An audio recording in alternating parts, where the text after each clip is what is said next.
Thank you, Lauren. Good morning and welcome to the Licensing Subcommittee hearing. Present we have myself, Councillor Naomi Smith, Chair of the panel, along with Councillors Mellish and Councillor Old, and Councillor Andrew Harvey in reserve. Also in attendance are Bryony Williamson, our Licensing Officer, Alex Crichton Miller, Barrister, and Lauren Wheeler from Democratic Services Officer. Some housekeeping. There is no fire alarm planned for today. Should the alarm sound, please leave via the nearest available emergency exit, which is there, and not that way. For guidance on making your own recordings, please see the notices in the agenda for this meeting. I would like to remind everyone present that the meeting is being filmed and made available to view in live and archive form via the council website. If you are seated in the public gallery, it is possible that the cameras may capture your image. If you wish to avoid being filmed, it is recommended you make a member of staff aware who can direct you where to sit. Apologies for absence. Lauren, do we have any apologies? No apologies, Chair. Lauren, do we have any substitute councillors? No substitutes, Chair. Lauren, have we had any declarations of interest received in advance? We've got none in advance, Chair. Are there any further declarations of interest? No. Okay, order of business. The order of business on page 5 of the agenda will be followed for this meeting. Okay. Licensing Act 2003, Don Juan, Tower House Tea Hut, Westgate Gardens. So in addition to the panel here today, we have the applicants, Guillermo Diaz and Andrea Razul, and the other people present have made representations. Some of these are objectors and some are supporters. So Bryony will introduce the application. So if you could do that, please. Thank you, Chair. Just to confirm that subcommittee members conducted a site visit this morning, along with myself and our legal colleague, and the agenda has been prepared and published in accordance with the relevant legislation and the Council's constitution. So the application itself is an application for a premises licence under the Licensing Act 2003. The premises is Don Juan, and that's at the Tower House Tea Hut in Westgate Gardens, St Peter's Place, Canterbury. And the applicant is Don Juan Canterbury Limited, and the application detail.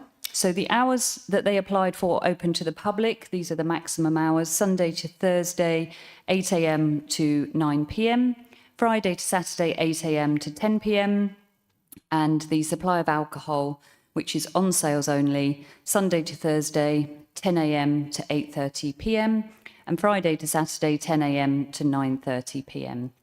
As part of the consultation process, the applicant has agreed to adjust their closing times to match the closing times of the park. The closing times are set a year in advance by the council and range from 4 p.m. in the winter to 9 p.m. in the summer. The applicant has also agreed a number of conditions with Kent Police and Licensing Enforcement, and those can be seen at Appendix D. So a summary of the application. The application is to grant a premises licence for the supply of alcohol for the consumption on the premises. The premises is a Latin American cafe offering Argentinian-style empanadas, sweet treats, drinks and barista coffees. It is a small kiosk with alfresco tables in Westgate Gardens on the terrace outside Tower House.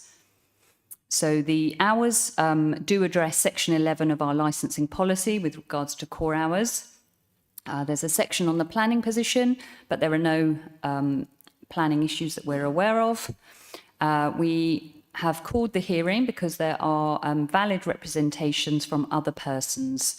3 that supported the application and 20 that objected to the application. Those can be found at Appendix C.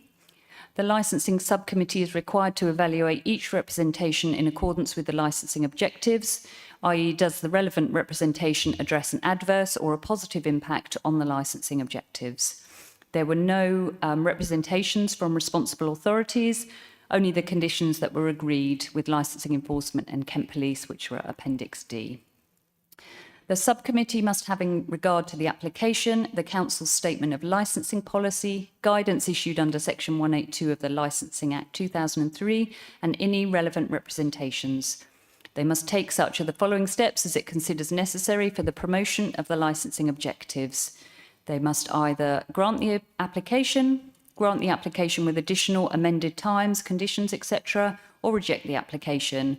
And just a reminder, the licensing objectives are the prevention of crime and disorder, public safety, the prevention of public nuisance, and the protection of children from harm.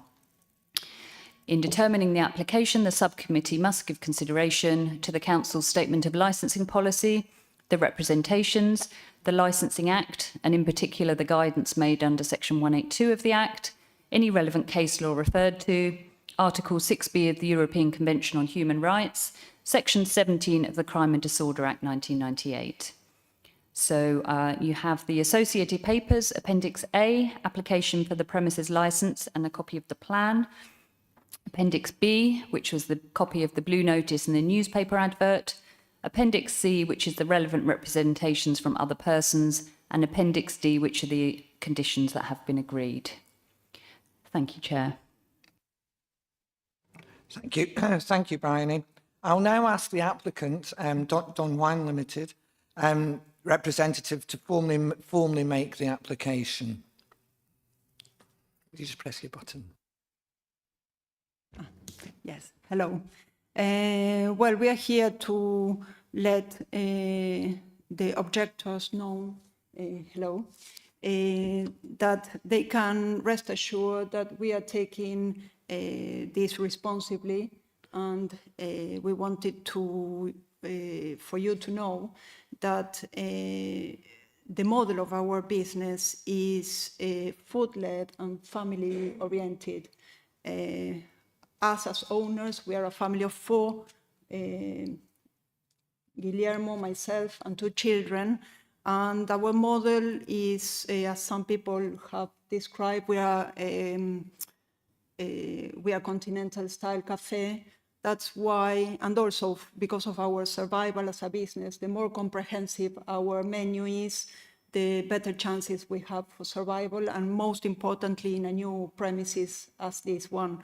We read carefully all of your concerns and tried to adapt everything to cover those concerns and provide a family-friendly atmosphere. We are enforcing the Challenge 25 with appropriate signing. We are taking seriously prevention of crime and disorder. We are not alcohol-led premises. It's not in our interest. We don't want to have people a bad opinion, poor opinion about ourselves. We want people to become, as we did for the last 10 years in Don Juan, make the sense of belonging and identity of the place. And we want people to return. We cannot survive if we don't have customers all year round. We cannot rely only on tourists because they come and go and they never return. We want to provide a setting that is friendly. If we have music, we need it not to be oriented to crowds, because our business is not selling tickets for people to come and listen in a venue. They are going to restrict in a very limited premises, and if the music is overheard and people are enjoying their picnic outside our premises, that means our business won't survive. We are not a charity. So we want people to pleasantly have conversation and sit on the tables. Then with regards of public safety, we intend, again, to display signs to enforce. We will introduce CCTV and reminders continuously every time we sell food for people to be aware and become part of that agreement, that they cannot remove the alcohol from the table. That means that people won't be wandering with alcohol. We are not going to sell the alcohol without food, so it's not going to be alcohol-led. It's not going to diverge into an alcohol-led premises. And that means if the people are, because we agreed with the police and the licensing authorities that they are going to only take their drinks with their food seated at the table, and that's it. That is where our license finishes. So they won't be wandering to the river, they won't be exposed to those risks. That's not part of our license, the river, nor any other area of the park.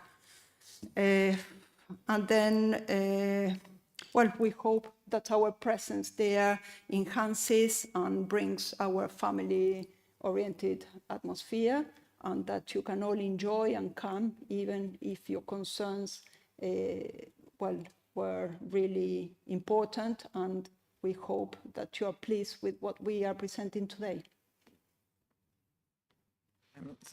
Thank you. So have you got any questions, either of you, on this, stage? Okay, not at this stage, but we may well come back to you.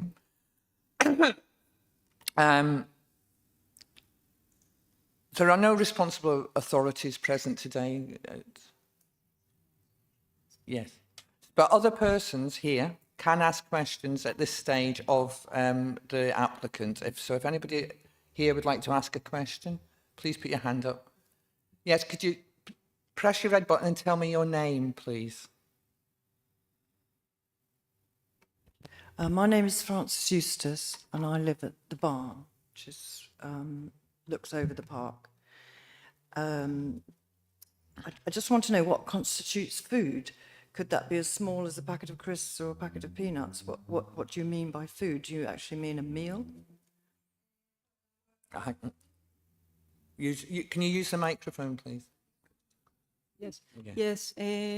Well, our food are mainly not big meals. We offer empanadas. Empanadas are homemade, and they are pasties, sandwiches. Then we offer a bakery for accompanying the coffees, tapas as well. And it's not only peanuts and crisps. We are not just a simple drink place, cafeteria in a park. So they have to have something on a plate, is what you're They saying? will have something on the plate. That's our agreement, and we have done that. You're welcome to come and visit us. We have always offered that, empanadas and sandwiches, and of course we did offer, and we will offer soup and stews. Francis, could you turn off your microphone, please? Thanks. Does anybody else have any other questions at this stage? Okay, thank you. Oh, sorry. I'd like to ask how many staff you intend to have permanently on the site, because I've lived near a pub and they were meant to look after what was happening in their garden because all the residents complained about the noise, and they said they would have somebody permanent in the garden, and they do not. So how is somebody, if you just have one person there and they're serving drinks, how are they going to manage and marshal the people on the terrace and stop them wandering off?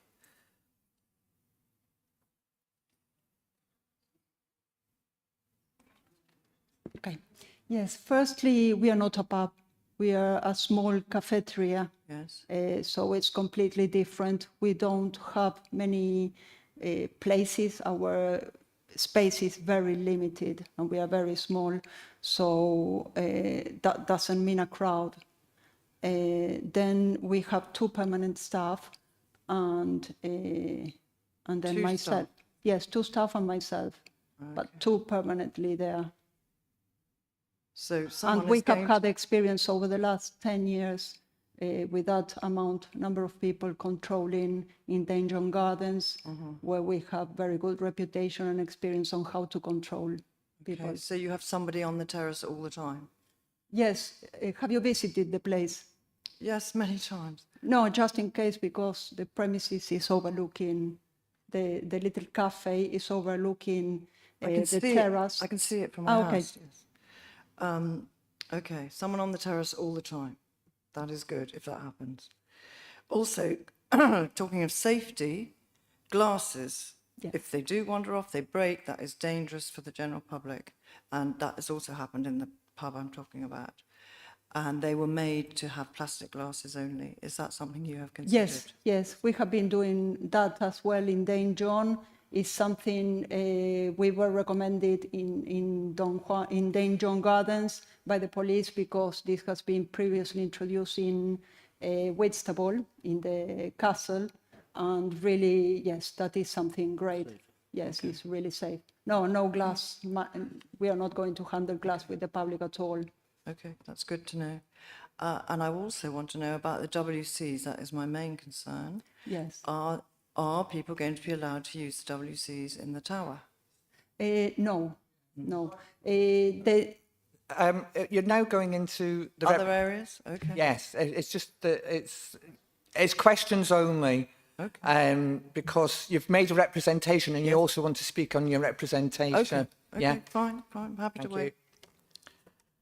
So is there any other questions for the applicant currently? Okay. We have a list of other people here, and there's quite a meaty list of people who want to make representation.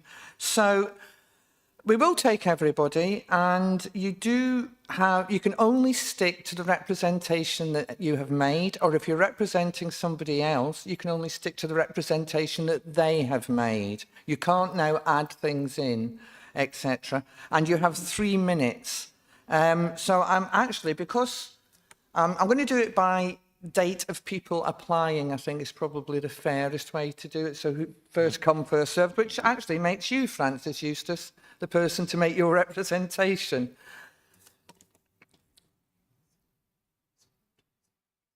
I've got them as well, yes. Yes. Yes. Yeah. Is it supporters first? Sorry.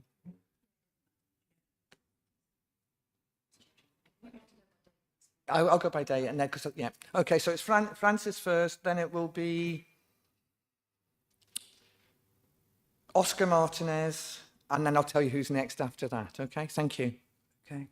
So I requested that the opening hours fit with the gate closing, and that's happened, so that's really good. I do know that the park keepers sometimes have problems with the general public already. So if people are fueled with alcohol, they could be more aggressive and violent, but that's, obviously not my personal problem, but it is an effect. My question is to the bench: is it an open-ended license, or is it curtailed by a number of years?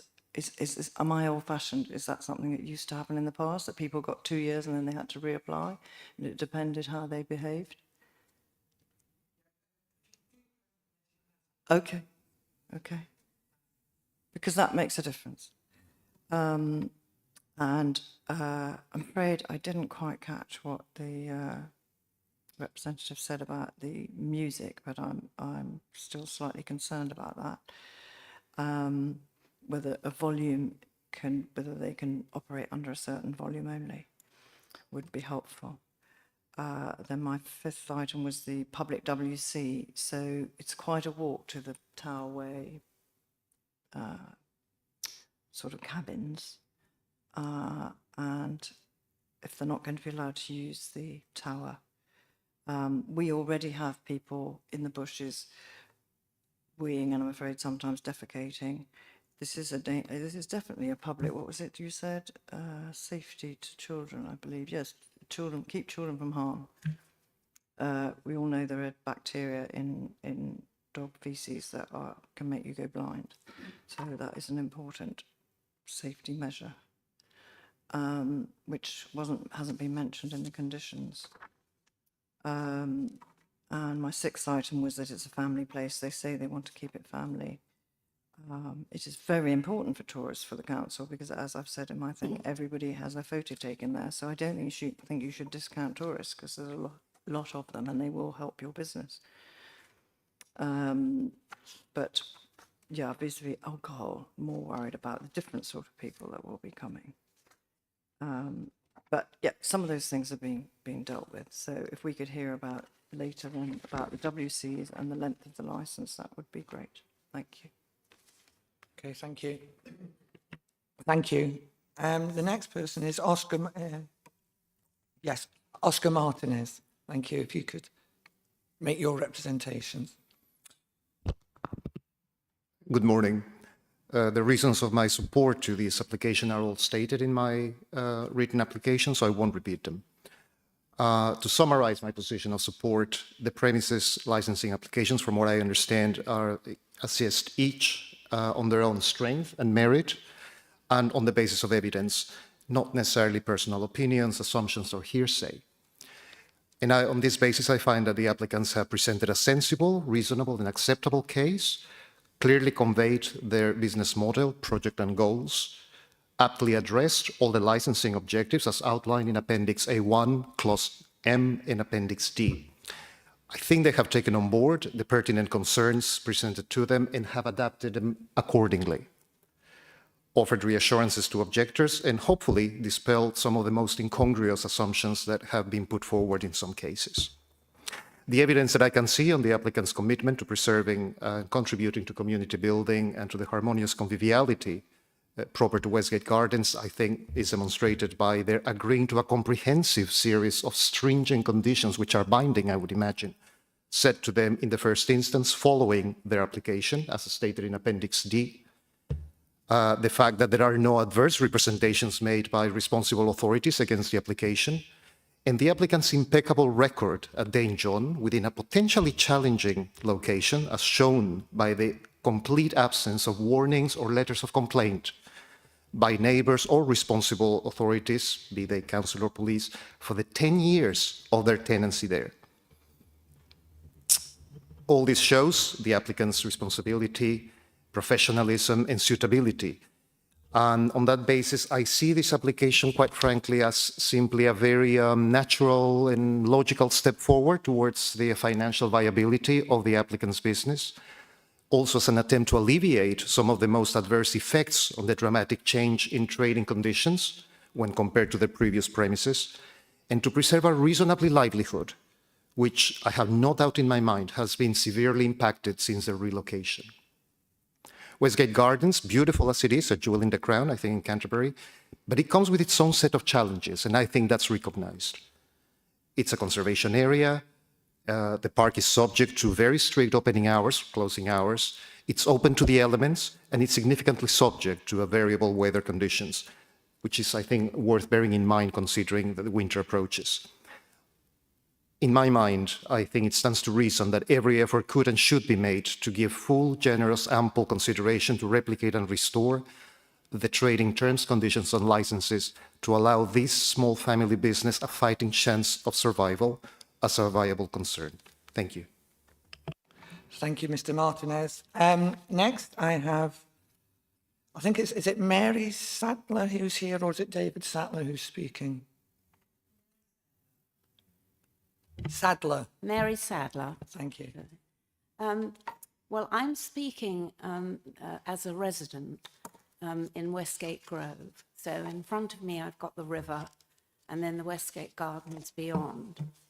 Beautiful Grade 2 listed house. We're all most of us are listed along there, much photographed by tourists. But I don't want to digress. But what I want to say is that as a resident, we have the constant problems around alcohol taking place in the city, but that doesn't really affect us because fortunately Westgate Grove is kind of protected by the river and the beautiful gardens.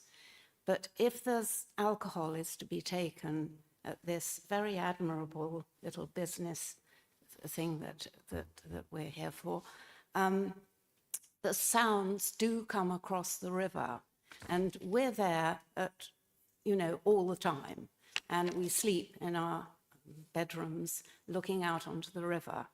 And we all know that alcohol is the reason that people get very rowdy, get loud, enjoy themselves.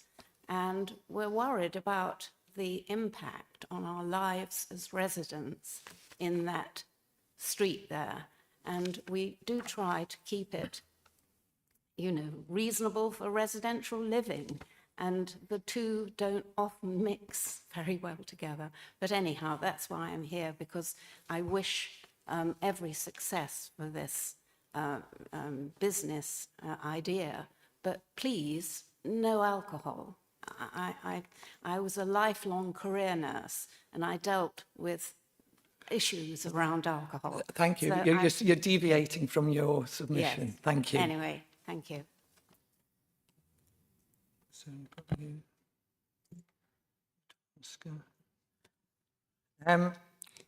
Now we'll move on to Stephen Banfield. Is he here? My name's Adrienne Smith and I'm representing Stephen, who can't be here today. Okay, thank you. And just let me get to your page as well. You give me a second.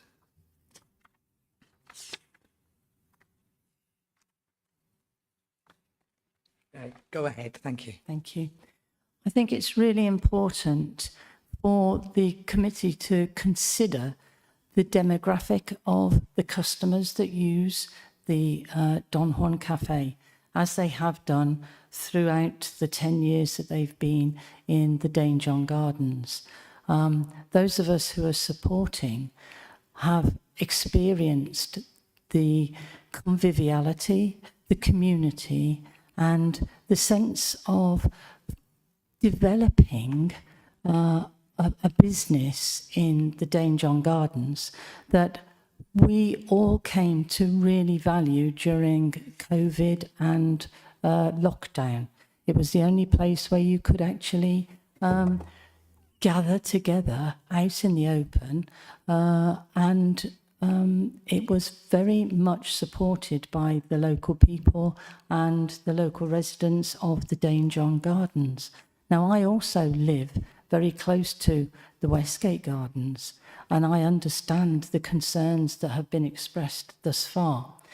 It's maybe, and this is no criticism, ignorance of what sort of provision the Dane John or the Don Juan Cafe comes to bring to Canterbury. It's unique. We have nothing like it in Canterbury at all.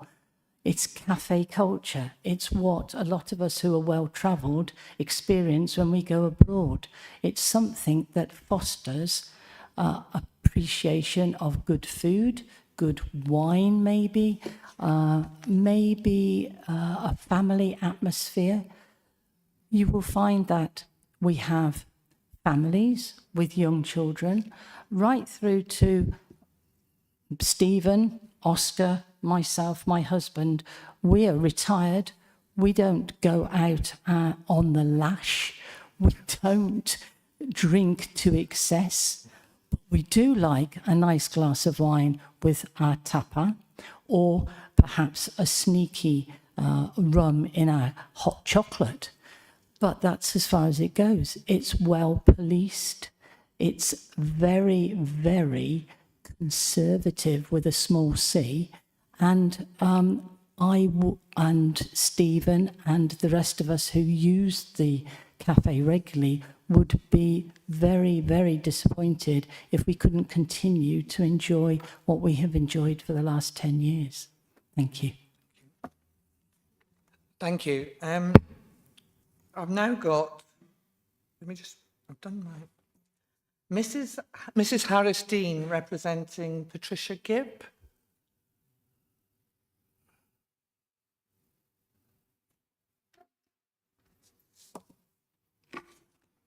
Morning. Yeah, good morning. And just a reminder to stick to what was in the app. I will do.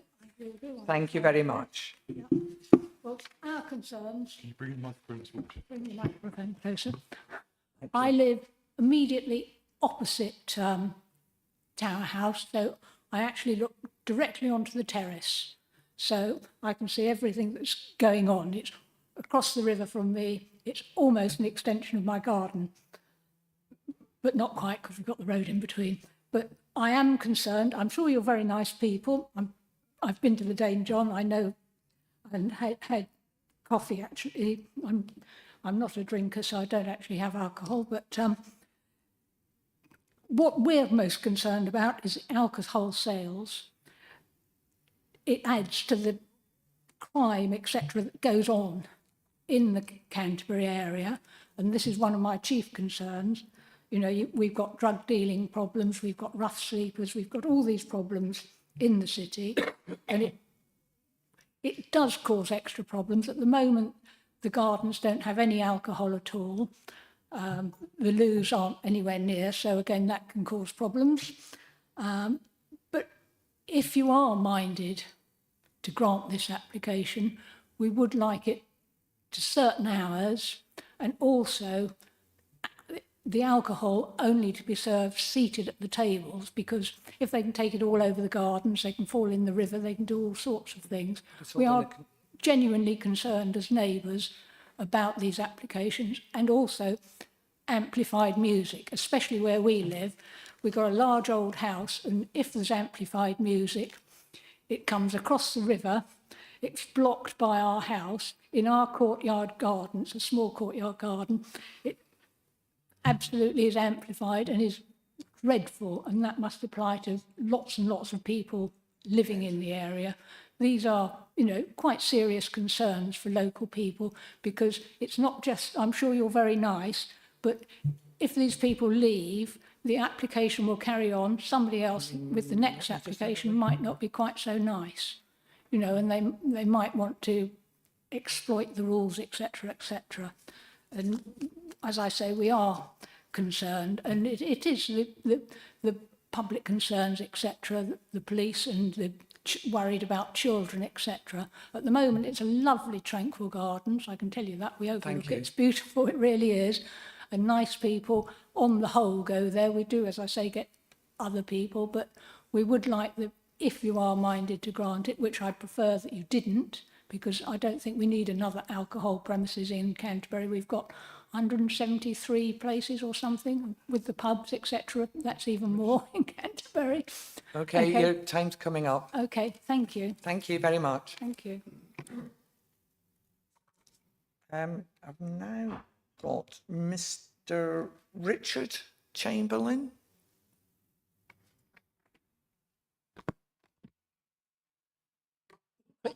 Thank you for giving us this opportunity. This is local democracy at work, which I really appreciate. And I also very much hear that these are excellent applicants in their own right. They've run a fantastic business.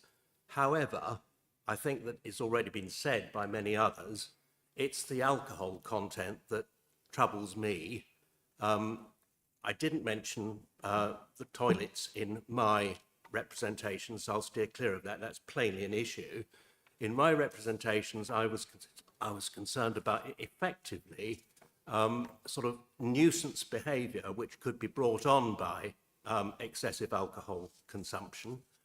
And also, the other thing I was particularly concerned about was just knowledge of the opening hours.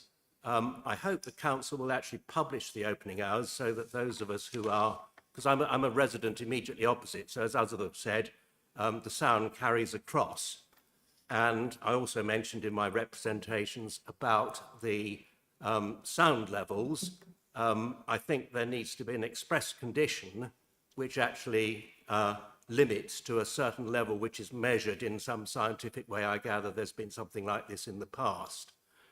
I also, specifically, I heard the applicants talk about using plastic, not glass, and I think that's a very good idea, but it's not in the conditions at the moment, so I suggest that it's put in the conditions, just so we all know where we are. Above all, I think this is such an amenity for us as residents, and also it's a fantastic tourist attraction. You know, it is one of the premier spots in Canterbury, and Canterbury is one of the premier tourist destinations in the whole country. And I think that we just need to be absolutely sure that anything that happens in this particular location meets the, essentially it's a tranquility. I mean, the tranquility is specifically mentioned in the Williamson gift, I gather. I know this is off limits for this particular licensing, but nonetheless, I think that there is a point about this being a real amenity, both for residents and for tourists, and you just see people enjoying it all the time. There's a lot of abuse going on as well. We expect the police and others to actually do something about that. But by having alcohol in the licence. If we have to have that, then pleased with the conditions I've mentioned. But actually, I'm sure they can make a go of it without alcohol. And as others have said, there's plenty of other places in Canterbury that serve alcohol in cafe conditions, as Café Saint-Pierre very nearby. So I don't think we need another one. And I'm ever so sorry, because these are the nicest possible people. And if anybody should make a go of it, these are the people. But nonetheless, I think we have to look at this in absolute terms. Thank you very much. Okay, thank you. Now I've got Andy. Thank you. I'm quite interested to hear the reason that I think that the licence should be granted was, firstly, when it was in the Dane John Saint-Juan, it had a licence. There was never any problems there. As far as I know, there was never any complaints at all. If somebody who is visiting the Westgate Gardens wants to have an alcoholic drink, and they are people who drink to excess, they are not going to visit the Don Juan Cafe. It is there to have alcohol with food, only with food. People who drink to excess are not going to be paying that amount of money to have some food and a drink. There is a Wetherspoons, which is in very close proximity. There is the Pound. There is, if people are drinking who are walking through the Westgate Gardens, they are the people who want to buy their drink at a cheaper price without food. And that is their main consideration. I do not drink. The most I have is 1 glass of wine on a night out.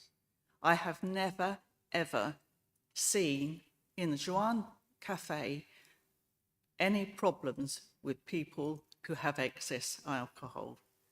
I just think that people are thinking, they have no evidence that this is going to happen. It is just fear. And I really hope that the council will support this motion. Thank you. And finally, I've got Mr. Gibb. Does he wish to speak? I've got him as a possible speaker.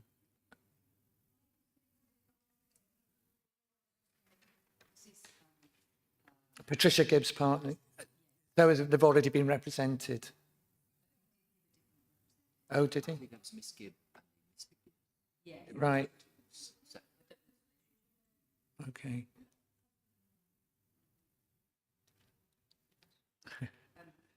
You would have to stick to Mr. Gibbs' representation. Let me just find it on. Thank you. I haven't. Let me see.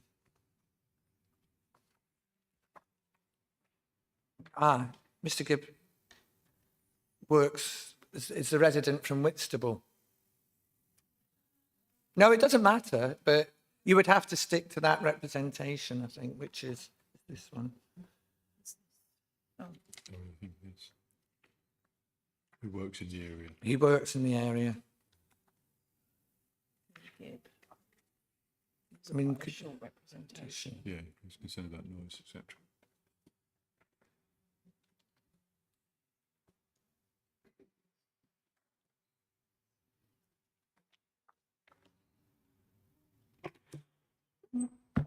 Sorry about that. No, Mr. Gibb works directly across the slipway. His room is, again, looking directly over Tower House and the terrace.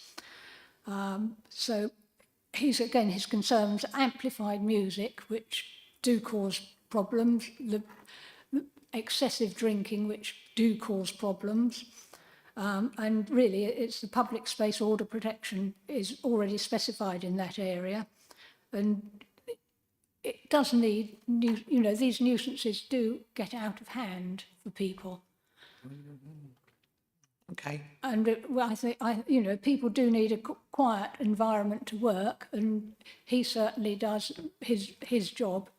He's on computers all day long, and loud music and noisy drinkers are not things that are conducive to working, are they really?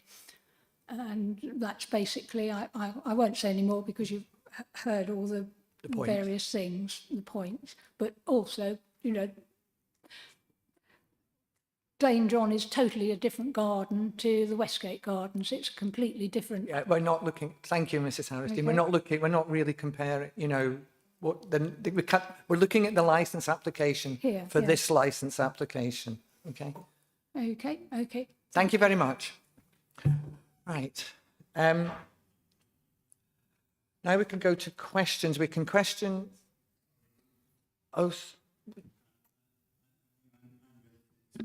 Sorry, what's your name? I seem to. Michael Still. Ah, yes. Sorry, apologies. Apologies, Mr. Still. And you're page 49 to 52. But you have 3 minutes. Thank you.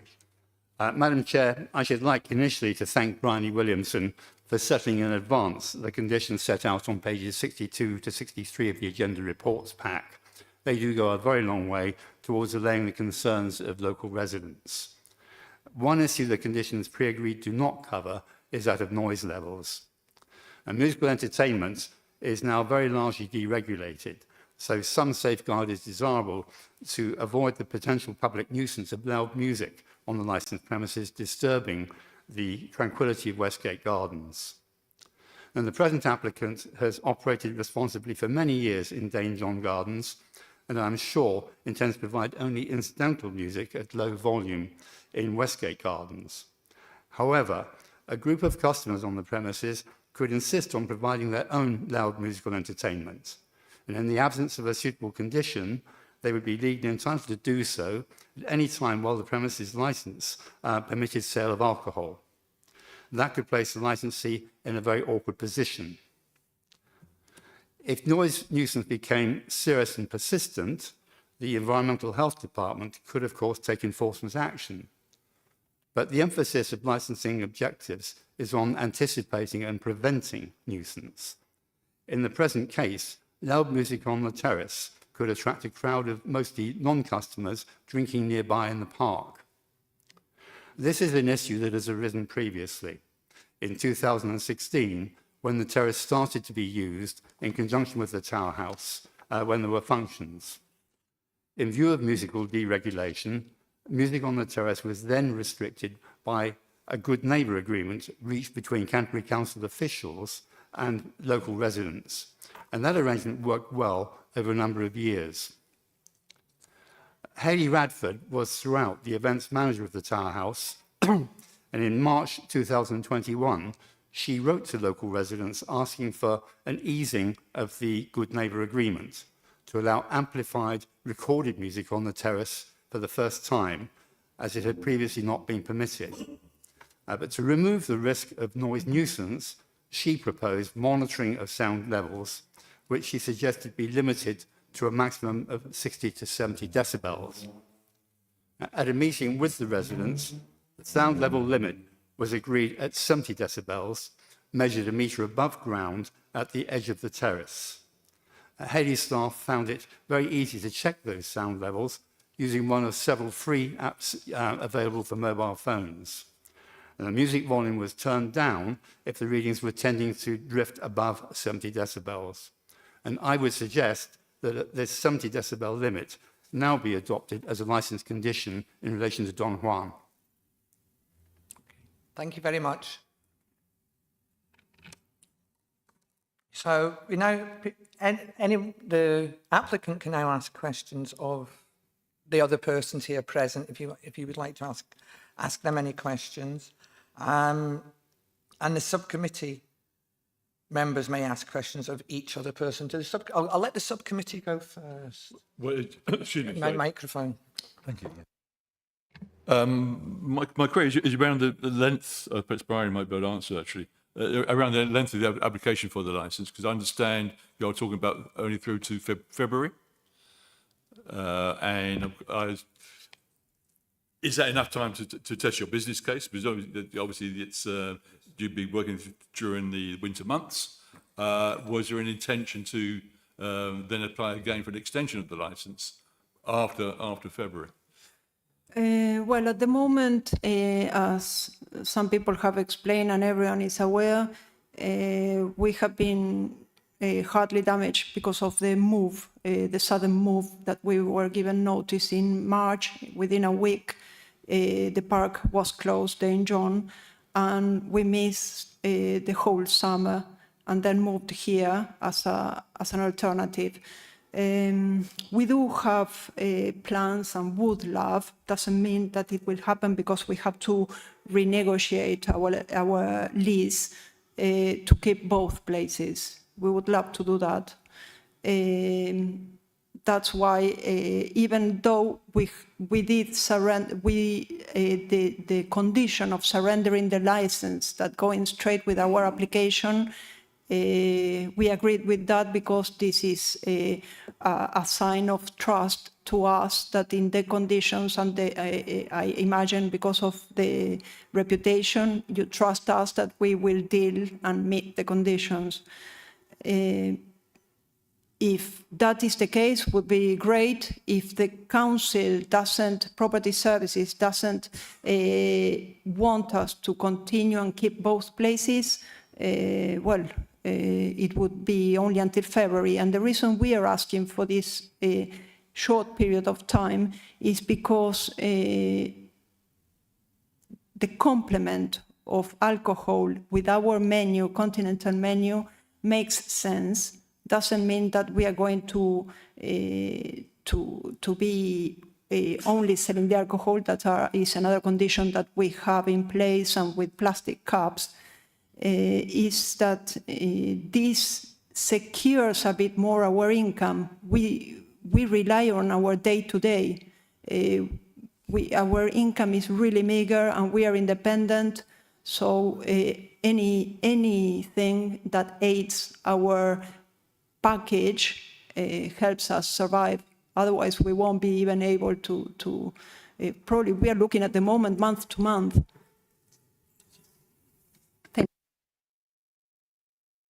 Councillor Old. Thank you. Could I just clarify the issue about alcohol sales? Clearly, alcohol and wine is going to be sold in plastic cups. What would happen to beer? Do you sell draft beer? Is it beer in bottles? And if so, will you decant the bottle into a plastic glass? Good morning. Regarding the beer, it will be in plastic cups as well.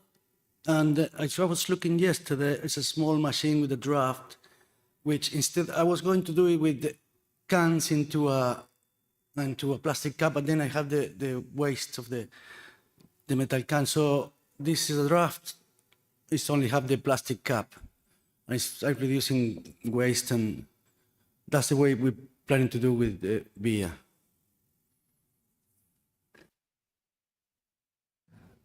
I have a question for the officer, if that's appropriate. Thank you, Chair.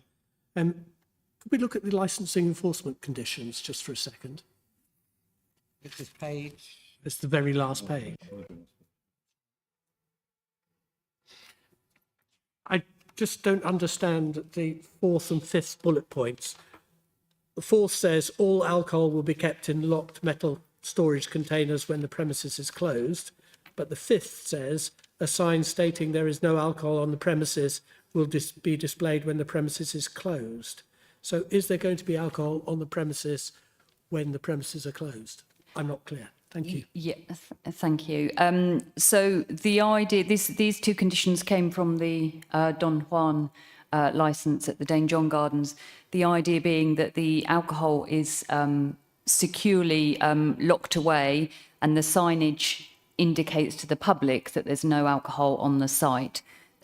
So to give the impression that there's nothing worth stealing, as it were, for youngsters to try and break into, but it probably isn't practical for them to take away everything every night. So they would be obliged to lock it securely and put up signage to say no alcohol is kept on site.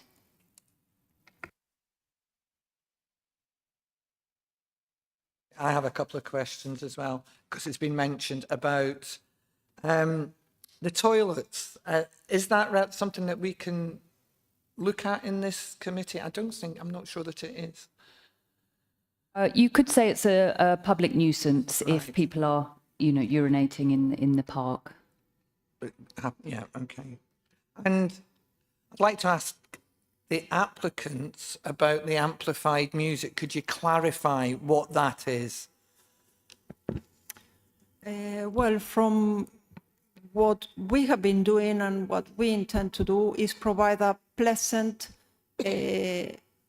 background music. It's not festivals.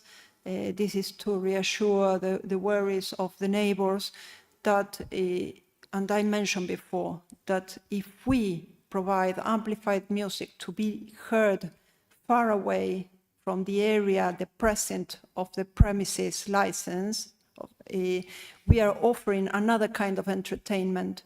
And that is not our aim, because we don't survive in providing entertainment to a crowd or to people further away from the terrace. We survive selling food and drinks to customers sitting within our premise, licensed premise. That's why I think that is something that can reassure that we are not going to be noisy or rowdy neighbors to all of the adjacent properties. Okay. And my my other question is about the existing PSPO that's on Westgate Gardens about not selling no alcohol allowed, but that it doesn't apply, because I know in other areas we have, there's no alcohol on beaches, but yet there's bars and cafes that sell alcohol. Can you just explain that, please? Yes, Chair. So the PSPO will usually, the wording will prevent antisocial behaviour in conjunction with alcohol. So it doesn't prevent somebody from taking alcohol to that area or consuming it. It's designed to assist the enforcement. If antisocial behaviour is observed, then the police or other officers from the council can, under that PSPO, remove the alcohol from that person if they're deemed to be making a nuisance. So the PSPO certainly doesn't prevent anybody from taking alcohol to that area or from consuming it or indeed selling it. It just helps enforce antisocial behaviour if it's seen to be caused by alcohol. Thank you. You got any more questions? Okay, does anybody here want to ask any more questions at this stage? Okay, thank you very much. The applicant can now summarise their application, and then we will retire and consider the application. Francis, hang on, just give me one quick moment there. Sorry, you said you'd address the WCs later and you haven't. Right, Bryony. Well, we did mention that that the councillors could consider whether the absence of WCs very close to the premises may cause a public nuisance, and we agreed that it could be considered a public nuisance if councillors felt that was an issue. So that was what the chair wanted to address. So obviously there are public toilets within the vicinity, but they're not within the park itself. So the councillors may take that into consideration when they make their decision. Does that help? Oh, not really.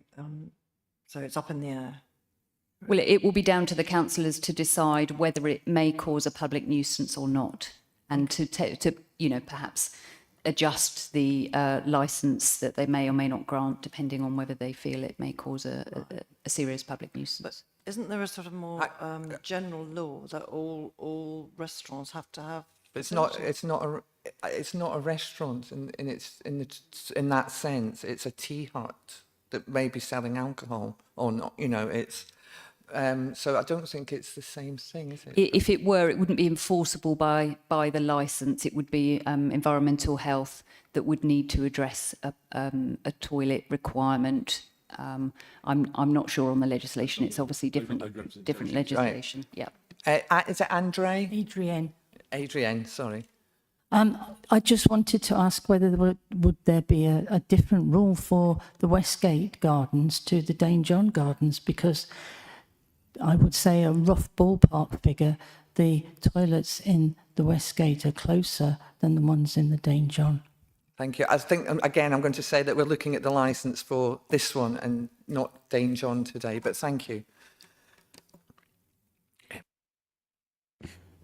Just to reassure Francis, your concern about toilets, of course, is right. No one likes people littering and being unkind and doing illegal things in the park.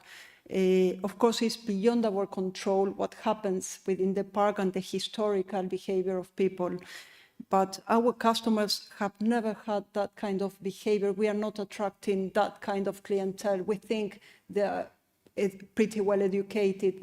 It's not what we are attracting, that kind of customers. And we never had an issue before experiencing similar conditions.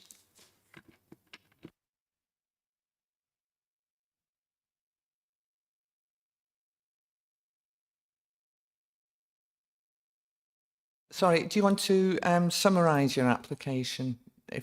Because this is the point in the agenda, if you need to, or if you don't think you need to say anything, that's fine. Okay, thank you. Is it Guillermo? Yeah, Guillermo.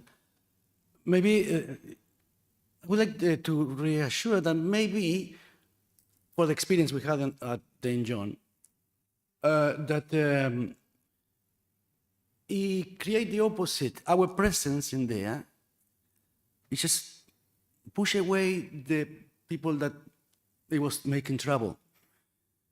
For the resident, maybe they should see that us being in there, it'll be another pair of eyes overlooking the river.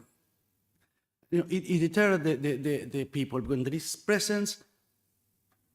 If that's what happened in Dane John, that's what I think it would happen. That's the aim. It comes with our presence.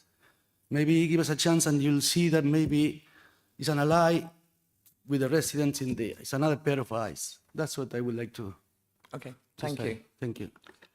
The subcommittee will now retire, and we're thinking 30 minutes. So if you all want to either take a breather, go have a walk outside, and we will convene back at 12 o'clock.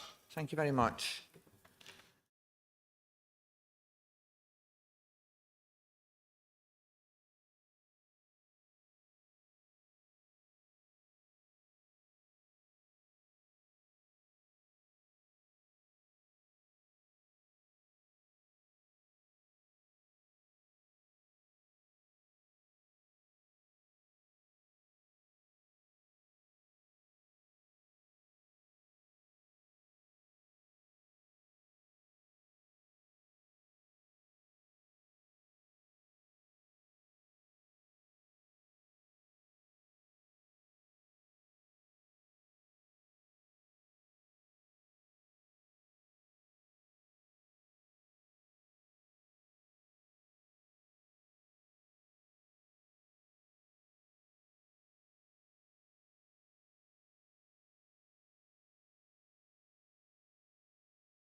Thank you. We're now recording live again. I'm going to ask Alex Crichton-Miller to read out our decision. Thank you, Chair. Do you want to put your microphone on, please, Alex? Yes, thank you, Chair. Does that? Yes. The licensing subcommittee was considering an application under Section 17 of the Licensing Act 2003 for a premises licence. The subcommittee has taken account of, first of all, the report prepared by Ms Williamson, which contained the application and the relevant representations. Second of all that has been said here today, the submissions and the representations, and then the answers given. Third, the licensing objectives. Fourth, the Council's licensing policy. Fifth, the Act itself, the Licensing Act itself, with the licensing objectives, and then also the Section 182 guidance on how the Act should be applied. All this has been carefully considered. In relation to the submissions that have been made today, both in writing and orally, the subcommittee considers that there are not adequate objections in relation to the 4 licensing objectives, and hence have made the decision to grant the licence subject to the conditions proposed. The application sets out 17 conditions. Today, the committee has decided to add a further condition, an 18th condition arising out of the submissions made today, which is that the drinks served at the Don Juan Cafe must only be served in non-glass containers. Yes, this spoken record summary of the decision will be written out in a decision letter, and hopefully that'll be done slightly more fully, and I hope to be able to circulate that to the applicant within the next day or so. And I should inform the applicant and, of course, those who've made representations that they have a right of appeal to the Magistrates' Court under Section 181 and Schedule 5.2, the Licensing Act, and there's a strict time limit of 21 days within which you can make that appeal. But otherwise, that concludes the summary of the decision. Chair, I don't know if you want to add anything about the reasons for the decision itself. No, I think we're quite clear. Yeah. Yes. Thank you. So there is no any other business here today, and I'd like to thank everybody for your time today. We did listen to your to everybody's points of view. Thank you very much.